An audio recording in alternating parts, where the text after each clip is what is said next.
চোখে চাদর দিয়ে ঘুমাচ্ছে পুলিশ প্রশাসন এবং সেখানে পুলিশের নাকের ডগায় চলছে অত্যাচার, পাশবিক অত্যাচার, তাও আবার শিশুদের ওপর। যেখানে শিশুশ্রমকে একেবারে নিষিদ্ধ করা হয়েছে, সেখানে কোন সাহসে কলকাতার মহেশতলায় কারখানায় এই শিশুশ্রম চলছিল। এই মুহূর্তে আপনাদেরকে সেই নির্মম অত্যাচারের কাহিনী শোনাবো, দেখুন।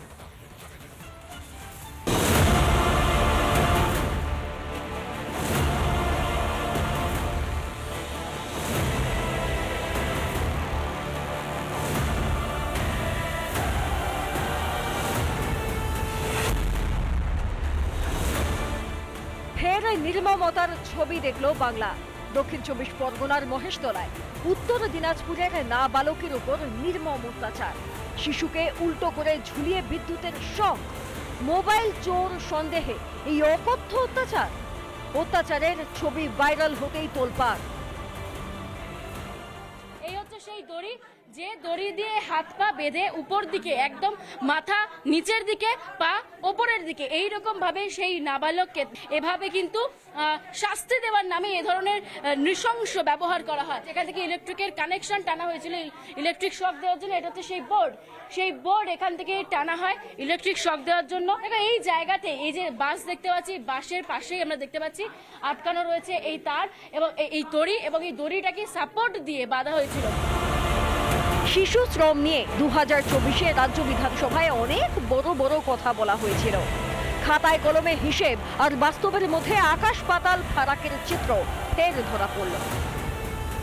বাসন মাঝে आलू धोए, प्याज काटी, बिलाती काटी। 3 साल से मिलता है वही 7,500। 7,500 महीना का। हाँ। ना घर में कौन कौन है? घर में मम्मी है, पापा, बहन है, सब है। কাদের অপদার্থতায় এই বাংলার শিশুদের ভবিষ্যৎ এই জায়গায় এসে ঠেকলো। বছর আমরা কমিউনিস্ট দেখলাম, তারপরে আমরা এই ইদির অপশাসনের মধ্যে এই যে বাংলার শিক্ষা, বাংলার কালচার, বাংলার যে গরিমা, যেটা আমরা আমাদের গর্বের অহংকারের বস্তু ছিল, তা সম্পূর্ণভাবে ভুলন। কিন্তু মূল অভিযুক্ত কারখানার মালিক শাহিন শাহ কোথায়? তার টিকিও ছুঁতে পারেনি পুলিশ, খোঁজ মেলেনি অত্যাচারিত শিশু। ঘুরে ফিরে একটা বিষয় স্পষ্ট হচ্ছে যে চাইল্ড লেবার চলছিল এই কারখানাতে দীর্ঘদিন ধরে। চাইল্ড লেবার আইনত অপরাধ, দণ্ডনীয় অপরাধ। সেখানে বাচ্চাদেরকে এনে এই কারখানাগুলোতে কাজ করানো, সেই সাহসী বা দেখালো কি করে শাহিন শাহ। নিজের এলাকায় শিশু শ্রম হচ্ছে, অথচ কাউন্সিলর কিচ্ছু জানেন না। জানে না রবীন্দ্রনগর থানার খুলে তো আইন কি তাহলে বইয়ের পাতায় আটকে রইল? আজকে এই ব্যবস্থাটা সার্বিকভাবে প্রশাসনিক একটা ব্যর্থতা, এবং প্রশাসনকে সজাগ রাখার জন্য যে কমিশনগুলো রয়েছে তারাও তাদের কোনো দায়িত্ব পালন করে না। আর কতদিন চোখ বুজে থাকবে প্রশাসন? কেন্দ্রীয় সরকার আইন প্রণয়ন করছে দেশের ভালোর জন্য, আর সেই সব আইনকে বুড়ো আঙুল দেখাচ্ছে রাজ্য প্রশাসন। কতদিন আর উল্টি করে চোখে চাপা দিয়ে থাকবে পুলিশ? রিপাবলিক বাংলা।